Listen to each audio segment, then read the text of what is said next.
Mass Solution, yeah. So we launched Mass Solution about just over 5 years ago, and we were the first research and advisory firm helping people with crowd-based strategies. So that's anything to do with the labor side, which is crowdsourcing, and then the important category of raising capital through the crowd, which is crowdfunding. And we work primarily for large governments, institutions, development banks, large enterprises who are trying to understand how this affects their market space. We've done a lot of work with big providers, big consulting firms, the big sort of four consulting firms, and then we've done a lot of work with government. So we worked for a number of major governments who are using crowd-based strategies to engage citizens or to create digital jobs for their workers or new sources of capital for small businesses.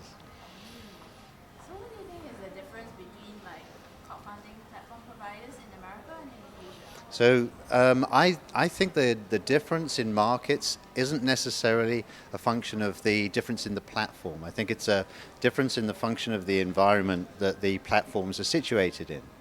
So, and referring to sort of thinking of some of the work that we've done in some of these countries, we've developed a methodology which is called C-STEP, crowdfunding for social transformation and economic performance. And what that allows us to do is look at the contextual environment within a particular country.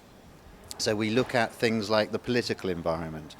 We look at things like the political, the business and business infrastructure, technology infrastructure.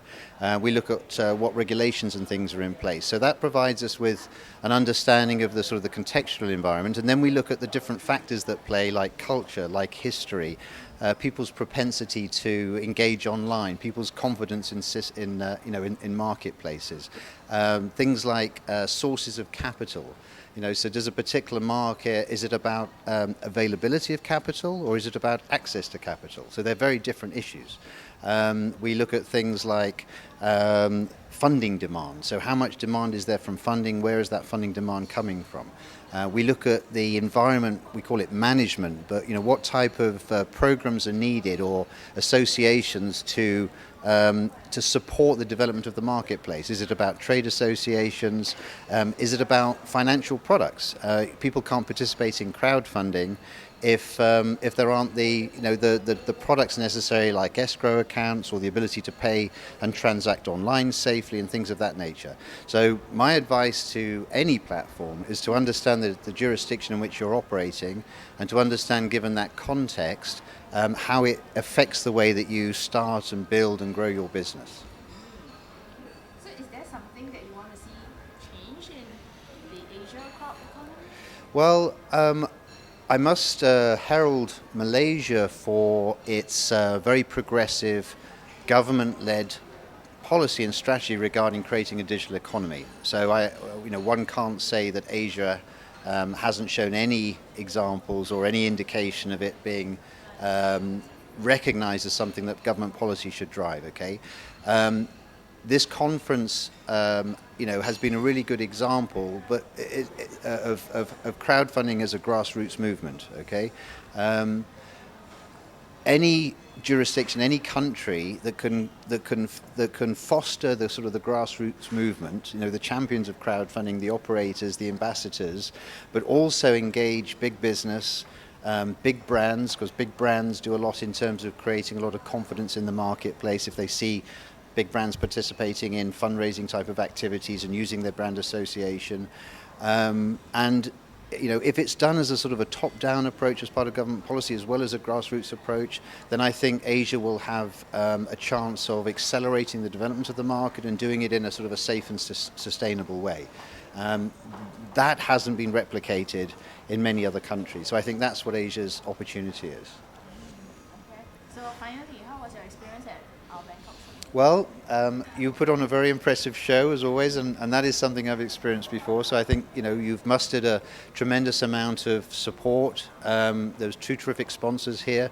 I think it's true, isn't it? One of the large telecom providers. You had the SEC who were incredibly active. So I think from the point of view of the general level of enthusiasm and commitment from the type of participants, the actors, I think it was pretty consistent with what I've seen in other markets. And I think that goes to the optimism and enthusiasm regarding crowdfunding as a disruptive model for capital formation and the ability for people who are typically outside the funding continuum to be able to get access to capital to start ventures. So from that perspective, I thought it was very consistent.